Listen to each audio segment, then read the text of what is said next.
88 Chastity. Presence of God O Jesus, lover of virgins, make me understand the beauty of perfect chastity.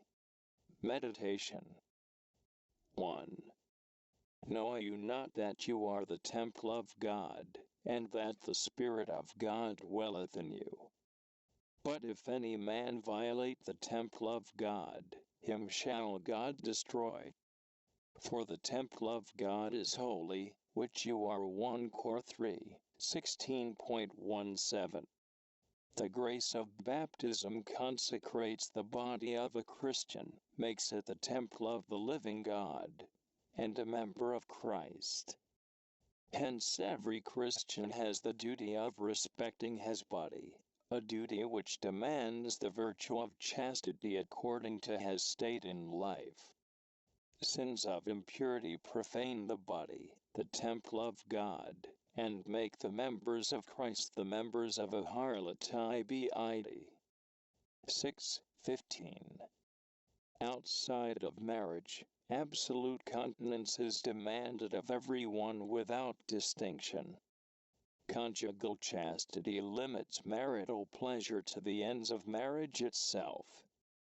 Even as poverty frees us from slavery to earthly goods, and regulates their use, so chastity frees us from the slavery of our senses, and moderates their use. Hence the virtue of chastity is not restricted to those who are consecrated to God, but is a serious obligation for every Christian. Chastity of the body is not enough.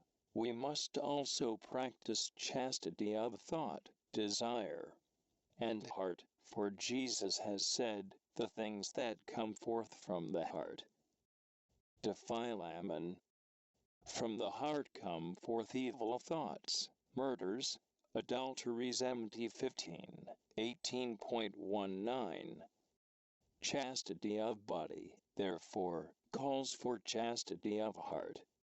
Jesus strongly insists on this interior purity. The light of thy body is thy eye. If thy eye be single, thy whole body shall be lightsome. But if thy eye be evil, thy whole body shall be darksome. Ibid. 6:22.23. 2. He that is without a wife is solicitous for the things that belong to the Lord, how he may please God. The virgin thinketh of the things of the Lord, that she may be holy both in body and in spirit. 1 Cor 7, 32.34. Perfect chastity, chosen as a state of life, and embraced by a vow, frees one from the cares and solicitude which are inevitable in married life, and which divide the heart between God and human affections. Jesus said that there are some who have renounced having a family for the sake of the kingdom of heaven. Mt 19:12. The essential value of the vow of chastity consists precisely in this renunciation which a person voluntarily imposes on himself in order to give himself wholly to God. Body and soul, heart, and mind all must be consecrated to Him, and reserved for Him alone.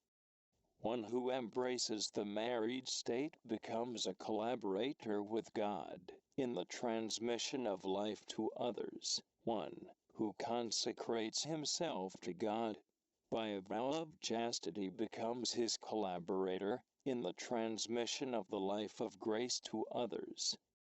The person who is consecrated to God sacrifices material fecundity for a far superior spiritual fecundity, natural paternity, or maternity for supernatural paternity or maternity. Saint Teresa of the Child Jesus described her vocation to Carmel thus: "To be thy spouse, O my Jesus, and by my union with thee, to be the mother of souls." St. 13.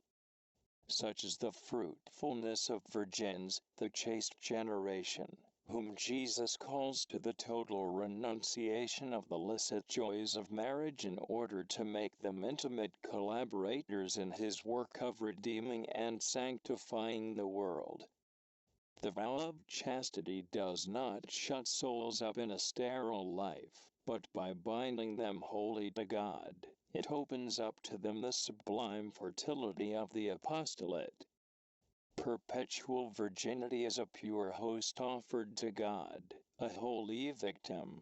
It is a flower which gives honor and joy to the Church, and it is a great source of power. Pope Pius XII, Allocution, September 1951.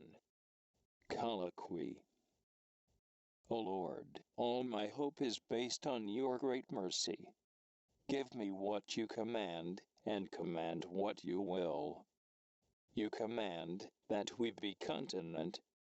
Someone has said that no one can be continent unless God grants it, but it is true wisdom to know from whom this gift comes. Continence brings us recollection, and the restoration of that unity which we have lost in giving ourselves to too many things. He loves you less who loves, together with you, anything which he does not love for you. O love, ever burning, and never extinguished. O charity, O my God, inflame me. You command me to be continent. Give me what you command, and command what you will. St. Augustine. O Jesus, make me understand that there is no greater honor for man than the one you do him, when you deliver him from the tribulation of the flesh. 1 Cor 7:28, and invite him to give himself entirely to you, in the bond of perfect chastity. O holy bond which unites to God, who is infinite purity, a base creature, and raises him to the level of sharing in the immaculate splendor of divine virginity. O holy bond, which establishes an indissoluble union between God and man, which presents souls, as pure virgins to the one man, Christ. Cf. 2 Cor 11:2, to be espoused to him in faith and love. O Jesus, spouse of virgin souls, you, who have said, all men take not this word, but they to whom it is given. Mt 19:11, give me a better understanding of the great value of perfect chastity. What more sublime gift could I ask for, and receive from you? O Jesus, you who by calling me to perfect chastity have freed me from the cares of a family, and from earthly affections, grant that I may not become egotistical, but may share in the most direct and intense way your solicitude and your life of immolation and sacrifice, for the salvation of men, and the glory of the Father.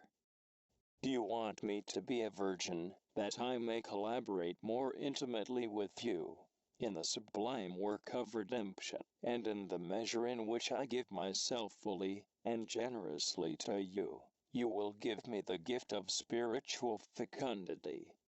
O Jesus, tighten the bonds of my union with you, for this union will enable me to bring forth many souls to your love and grace,